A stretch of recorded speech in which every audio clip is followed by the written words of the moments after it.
Hey guys, Assalamualaikum. It's me Nina and welcome back to Nina Story. Korang boleh bayangkan tak, hidup korang macam dalam tin sardin. Tempat yang korang tinggal tu pula bukanlah sebuah bandar yang baru, bandar yang cantik ataupun bandar terancang. Bangunan dekat situ dah uzur sangat dengan lumut yang melekat dekat dinding. Orang kata bangunan tadi tu bila-bila je boleh roboh. Bukan tu je guys, kawasan tadi tu tersangatlah kotor. Korang boleh nampak sampah kering ataupun sampah basah di merata-rata tempat. Bau dia tak payah cakap lah, korang nak hidup udara segar pun payah sangat. Tak cukup dengan tu je, tempat tidur tadi tu juga tak ada tempat tidur yang proper macam yang kita ada sekarang. Yelah, kalau kat rumah kita kan ada bilik yang khas untuk letak tilam, katil, bantal semua tu kan. Tapi yang ni tempat tidur tu tak ada dan tidur dekat mana-mana je. Tak kisahlah tidur dekat dapur ataupun dekat sebelah sampah. Satu je soalan Nina, korang sanggup tak hidup macam ni? Kalau korang rasa tak sanggup, bagi penduduk di sebuah bandar di Hong Kong sanggup hidup macam ni guys. Jadi kalau korang nak tahu macam mana cerita yang Nina nak kongsikan hari ni, korang kena tengok sampai habis lah. So without wasting any time, let's get started.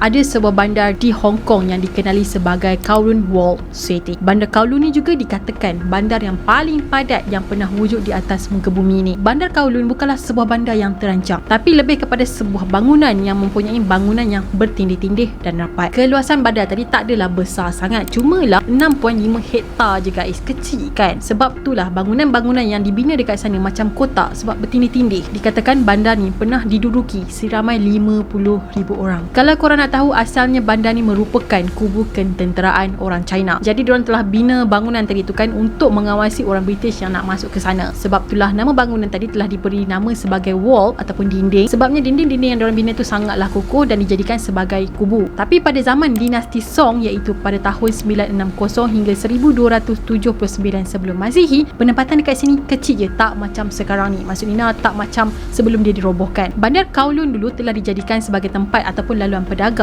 sampailah pada abad ke-19.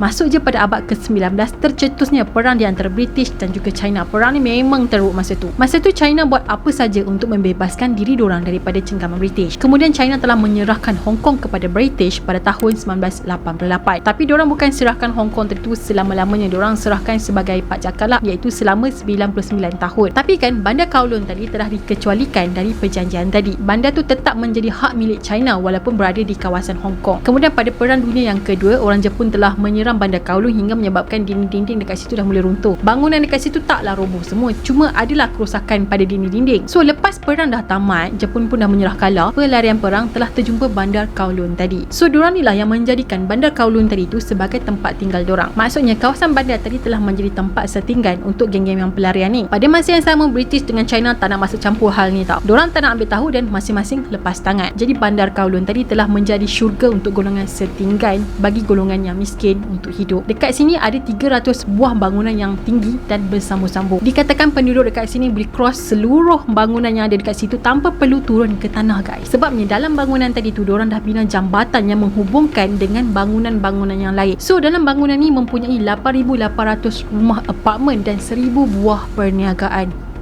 Gila, 8,800 apartmen. Korang bayangkan macam mana crowdednya rumah yang ada dekat bandar tadi. Dia punya keluasan tu dah lah kecil.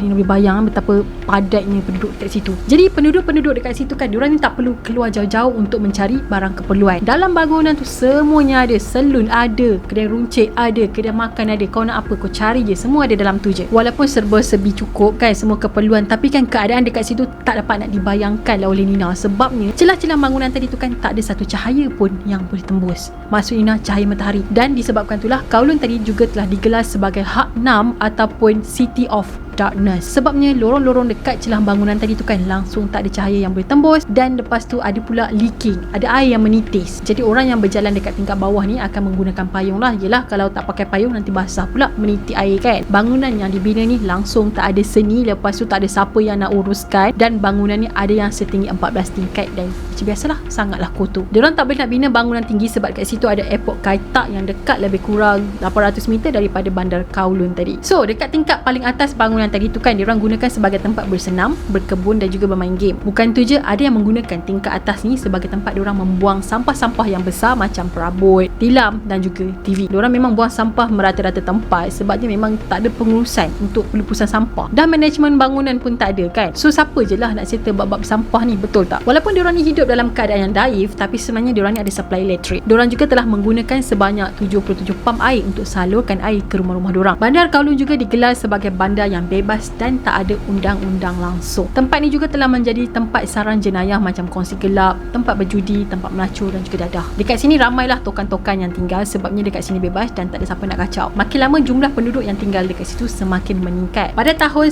1973, seramai 10,000 orang telah tinggal dekat situ. Kemudian tak sampai 20 tahun, penduduk dekat situ dah mula mencecah seramai 50,000 orang. Pada Mac tahun 1993, akhirnya kerajaan Hong Kong telah mengambil keputusan untuk meruntuhkan bandar Kowloon tadi. Proses nak robohkan bangunan itu pun ambil masa yang lama juga, hampir setahun, dan habis pada April tahun 1994. Sebab apa kerajaan Hong Kong nak robohkan bandar tadi? Sebabnya kawasan tu terlalu kotor. Memang sampah boleh nampak kat mana-mana je. Lepas tu bangunan tadi tu pun dah mula berkulat, cilim pun dah mula kendur dan juga mereput. Walaupun keadaan kat sini tak terurus, kotor kan, tapi kadar jenayah dekat kawasan ni sangatlah rendah. Lagipun penduduk-penduduk yang tinggal dekat sini kebanyakannya berkeluarga. Pada awal tu penduduk dekat sini memang tak setujulah dengan carangan kerajaan Hong Kong yang nak robohkan tempat tinggal diorang. Sebabnya diorang memang bahagia tinggal dekat sini tanpa ada sebarang masalah walaupun diorang hidup sangat miskin. So dalam usaha nak mengusir diorang keluar, nak robohkan bangunan tadi, kerajaan Hong Kong telah memberikan pampasan sebanyak 11.5 bilion kepada diorang ni. So proses pindah keluar dari bangunan tadi tu bermula sejak tahun 1991 sampailah kawasan tadi tu betul-betul kosong pada tahun 1993 dan diorang pun robohkan. Manakala duit yang diorang dapat daripada kerajaan Hong Kong tadi, diorang telah pindah ke tempat yang baru dan memulakan kehidupan yang baru. Jadi sekarang tapak bandar Kowloon tadi tu telah dijadikan sebuah taman yang diberi nama sebagai Kowloon Wall City Park.